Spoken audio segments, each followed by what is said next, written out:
Welcome back, everyone. Man, I am so excited to dive into this with you today. We're getting into Chapter 2 of our explainer, and we're looking at one massive, fundamental concept. Political behavior is, at its core, just human behavior. You know, beneath all the grand conflicts, international relations, and those super complex policies we see on the news every day, there's really just one inescapable reality. To understand politics, to really grasp who gets what, when, and how, we have to start by looking in the mirror. We literally just have to understand ourselves. And that actually brings us to our central mystery for today. Are we humans really rational political actors? I want you to think back to the very last time you voted, or, hey, even just argued about a local issue. Did you meticulously study every single candidate, perfectly weighing their policies against your own personal welfare? Or did you maybe rely on a mental shortcut? Don't worry, we all do it. But figuring out exactly why we do it, that's the absolute key to unpacking the whole shebang of the political world. Okay, so here's our roadmap for this explainer. We're going to cover 1. The goals of politics, 2. How we make choices, 3. Predicting behavior, and finally, number 4, the importance of context. Let's jump in. All right, kicking things off with Section 2.1, the goals of politics. Really, what goals should we actually seek in politics?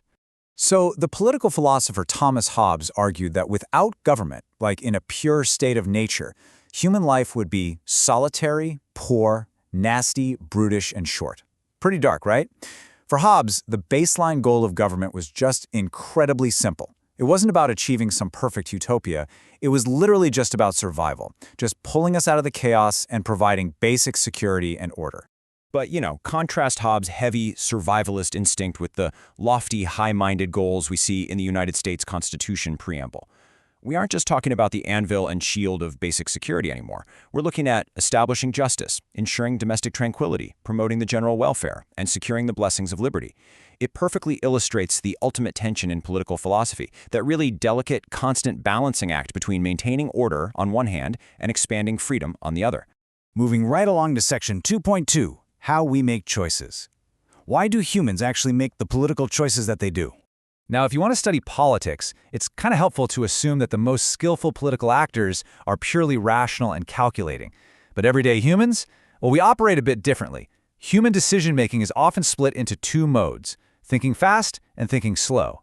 Thinking slow is that deliberate, highly focused, completely energy-draining process of careful analysis.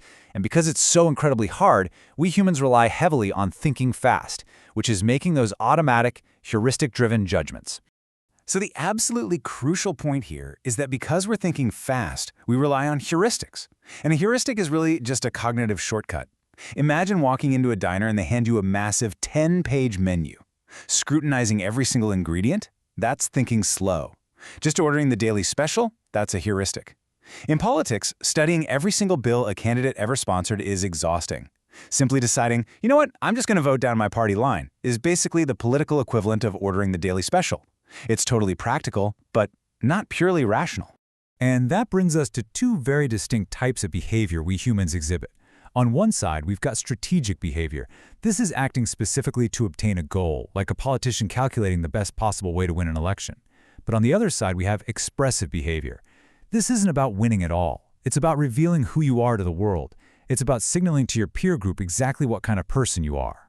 And this visual brilliantly illustrates expressive behavior in action.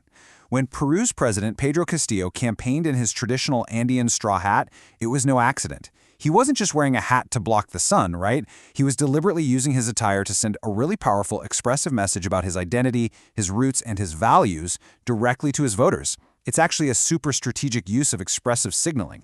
Now, it's really vital to recognize that political actors pursue both their own self-interest and the interests of others. And honestly, these motivations overlap all the time. When someone decides to join a political gathering, whether that's a Black Lives Matter protest or a Make America Great Again rally, they're actually serving a dual purpose. They're strategically supporting a cause they believe helps society while simultaneously fulfilling an expressive desire to show solidarity and tell their community exactly who they are. All right, Section 2.3, Predicting Political Behavior. Can we guess your next move? The big secret here is understanding that political science is definitely not physics. In physics, laws are deterministic, right? Like if I drop an apple, it will fall. But in political science, our predictions are probabilistic. We can't say what will happen with absolute 100% certainty. We can really only say, if this happens, then that is likely to happen, based on repeating human patterns.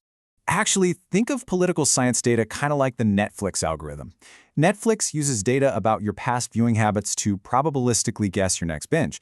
Political scientists do the exact same thing, just with demographic data, looking at these voting rates by age. If we know absolutely nothing about a voter except that they're 65 or older, we can probabilistically predict they're highly likely to turn out to vote. Campaigns literally use this exact logic to strategically allocate their time and money. However, we always have to acknowledge the limits of our data. While we can predict group behavior surprisingly well, imperfect information and the sheer randomness of human nature mean individual predictions are, well, impossible. For instance, we might predict that young, environmentally conscious activists will likely join the Green Party. But because of pure randomness, we could never guarantee that one specific individual, say climate activist Greta Thunberg, will take one specific action. People are still people after all. And that leads us to our final section, 2.4, the importance of context for political decisions, rules, reality, and choices. So, political scientists often model politics as a game. And like literally any game, political outcomes are totally contingent on 3 steps. First, the rules. What are the players actually allowed to do? Second, the reality. What's the existing environment? What resources do they actually have? And third, the choices. What strategic decisions do the players make when faced with those specific rules and realities? This is one of my favorite examples because it brilliantly illustrates those 3 steps at the highest possible stakes, the Cuban Missile Crisis. Looking at this game tree, it maps out the possible strategic choices. If the U.S. threatens, the USSR can either keep the missiles or remove them. If they keep them, the U.S. can follow through, which leads to war, or they can back down. The context here, the established rules of engagement and the horrifying reality of nuclear weapons directly dictated human survival and the ultimate political outcome. But, and here's the catch, even within these really structured games, human psychology creeps right back in through something called motivated reasoning. This is our natural tendency to embrace ideas we want to believe while just completely rejecting any factual evidence that challenges those beliefs. It perfectly explains why both Republicans and Democrats often view each other as completely closed-minded.